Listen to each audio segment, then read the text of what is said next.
issue back to the planning board because they did as we told them to do. It has to come through this board. We sent it back to the planning board. The planning staff has reviewed it, the planning board has reviewed it, and each one of us has had the opportunity to review it. I'm sorry, you are touching me and I talked too long. But I believe in Fort Bragg. I believe in Popefield. I believe in the military. We are a military-friendly community, and in the military, you shoot guns. Thank you. Thank you, Madam Vice Chair.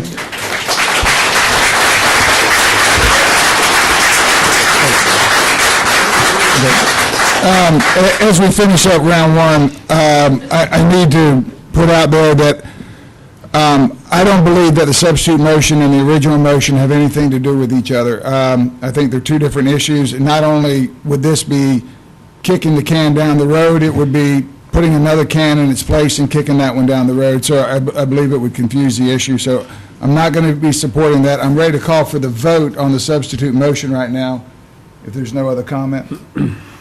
All right, all those in favor of supporting the substitute motion, raise your hand. In support are Commissioners Evans and Melvin. In opposition are Commissioners Council, Chairman Keith, Commissioners Faircloth, King, and Edge. Okay. At this time, we'll go back to the original motion. Yes, Commissioner Evans. Yes, this is comment for the original motion, right? Well, we already had comment for the original motion, but this Okay, is... well, if you would allow me, sir, Sure. I would like to make comments on comments that were just made. And I know that I'm beating a dead horse here because we already know it's going to be approved. But I must say this. First of all, I know that we have made ordinances before, and it would be no shame, excuse me, in voting against something that we said that we were going to do anyway. We have done this before. Secondly, we are not Fort Bragg all the way in Cumberland County. We're talking about people, residents. We're talking about people that call their homes, that's their Taj Mahals. That's where they go to rest, relax, get away from everything. That's why, more than likely, that's why they moved where they moved at. If any one of us had the same problem that those individuals have, we would be in an uproar. And you know that. And so all I'm asking, along with, I can just talk for myself, all I'm asking is that take that in consideration.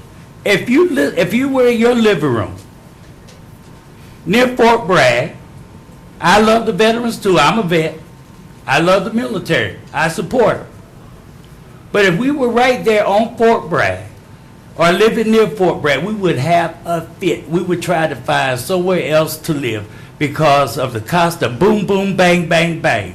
Yeah, you probably been out to Tiger Swan. And I know this ordinance wasn't created just for Tiger Swan, but they're conveniently using it.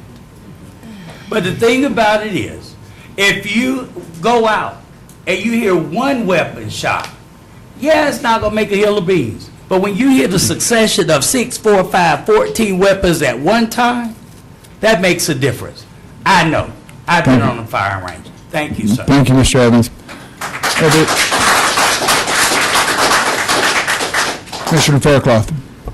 I would just say, on the back to the original motion, yes, the ordinance that we passed back in June was because, as Commissioner Edge pointed out, was because we've had a proliferation of requests for ranges all over the county, and we had to do some regulation on that to come up with an ordinance that we thought would fit for Cumberland County and this military community. However, this particular one, this is huge. This is way beyond anything that that ordinance even really contemplates, and this particular case, in my opinion, doesn't fit the ordinance anyway. If it did, we wouldn't have 25 or 26 conditions on it. I mean, that's why it's a conditional use, and we don't necessarily just rubber stamp conditional uses willy-nilly anyway. So the fact that this is a case, it's not a cut and dried case. But, so, you know, and as far as the history of it from 2009, it's really, this has never been before us as a case. So this is the first time, this is the first shot at it we've had, for your information. Okay? Correct me if I'm wrong, somebody. All commissioners have had a chance to speak on this. Can I call the question? At this time, we'll call for the vote. All commissioners in favor of the motion? Restate the motion, please. Madam Clerk? To approve it, Senator. The motion was to follow the planning board recommendation. Yes, sir. All commissioners in approval of this motion? Voting in favor, Commissioners' Council, Chairman Keefe, Commissioner King, and Commissioner Edge. Voting in opposition, Commissioner Evans, Commissioner Melvin, and Commissioner Fairclough. Thank you, commissioners. At this time, if any of y'all would like to leave, okay, we're going to take 5 minutes.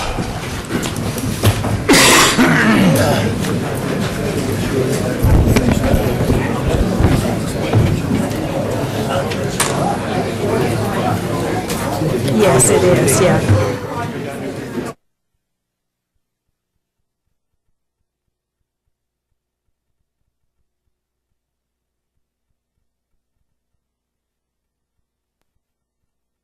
Go next to item 3G, case number MH6786-2012.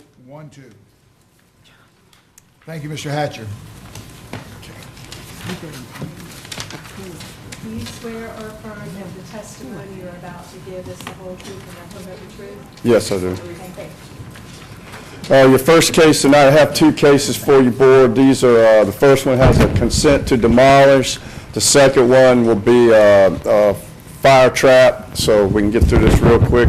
First case, MH6786, 2012, property owned by Mr. Robles, located on Tippett Trail. You see the identification number in your packet. We also have a consent to demolish this property. It's a single-wide mobile home, or double-wide mobile home that the property owner has abandoned in an R6 neighborhood. And we're seeking demolition of this property. Where is it? Oh, Page 99. page 99.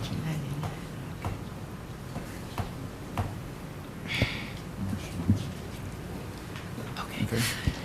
All right, this time, do we have speakers? There are no speakers. Okay, I will open the public hearing, and I will close the public hearing. I'll entertain a motion from the board.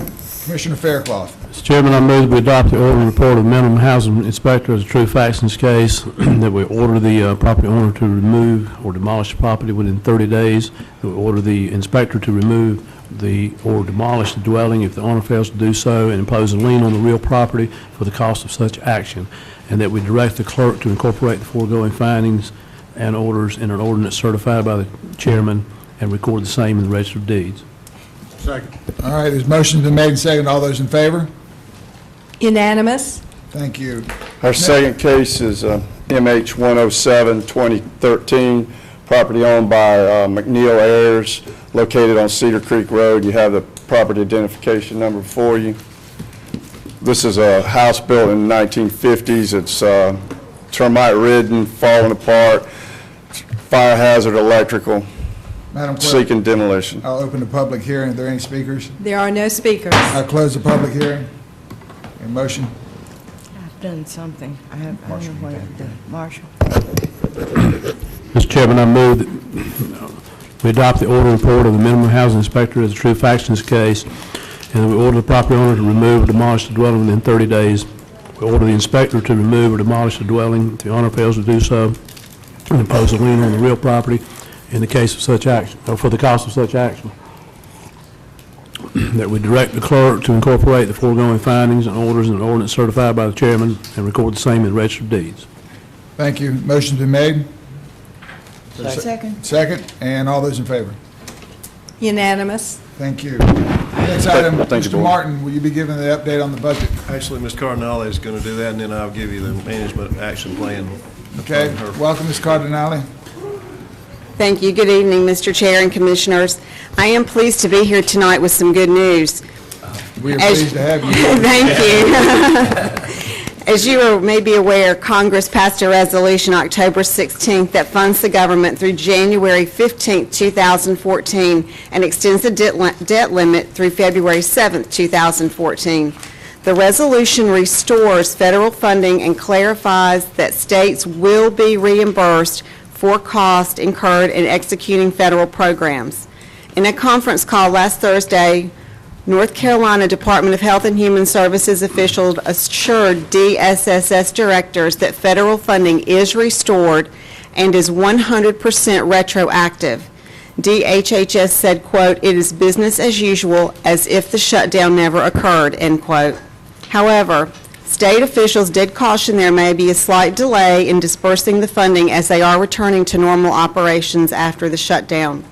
The state is cautiously optimistic as we move forward toward the next deadline. As a recap, the county took the following prudent actions in response to the shutdown. County management worked